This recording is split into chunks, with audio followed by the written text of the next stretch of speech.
Confessions. Morning Confessions.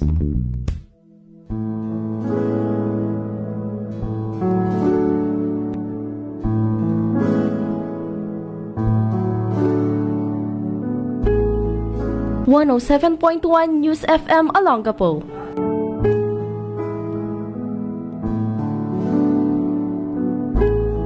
Basta radyo, ibandera mo! Alam mo, matagal ko ring hinahanap kung ano ba talaga ang dahilan kung bakit kailangan natin humanap ng pag-ibig. Data kasi, Yuri, wala sa isip ko yan. Kung mahal ko, go lang. To the point na kahit ako yung nasasaktan, kahit ako yung nauubos, okay lang. Nakilala ko si Marco nung panahong akala ko ay ready na ulit ako na magmahal. Lahat naman yata ng characteristics na gusto ko, Yuri, ay nasa kanya. Sweet, maalaga, pero yun lang. Hindi naman consistent.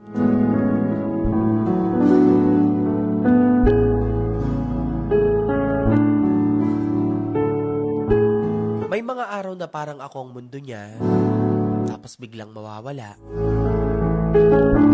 Pero dahil mahal ko, Yuri, nagstay pa rin ako. Sinanay ko ang sarili ko sa ganong setup. Pero hindi pala lahat ng oras, panahon, pagkakataon, hindi tayo magsasawa.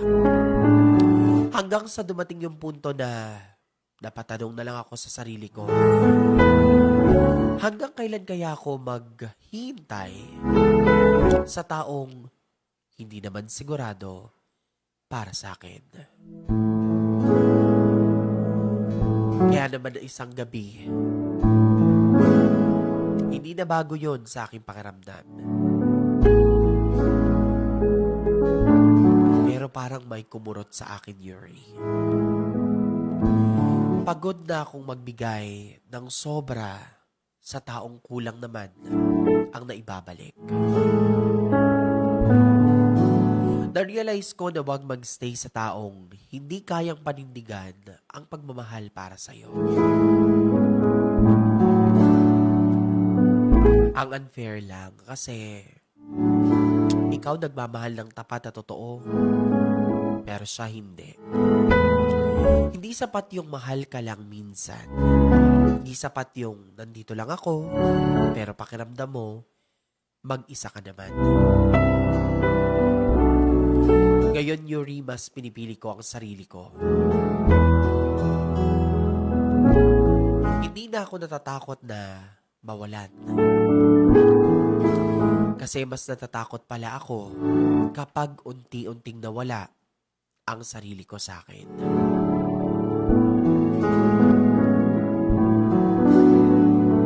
At kung dumating man ulit ang pag-ibig para sa akin, sana siguraduhin ko na hindi na ako lagi ang naghahabol. Hindi na ako lagi lang ang nagpapahalaga.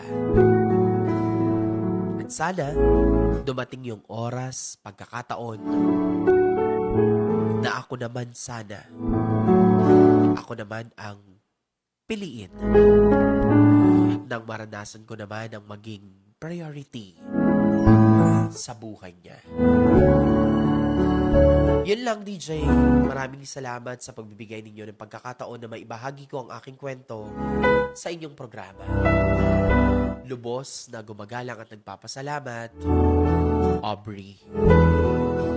At ito po ang aking Morning Confessions.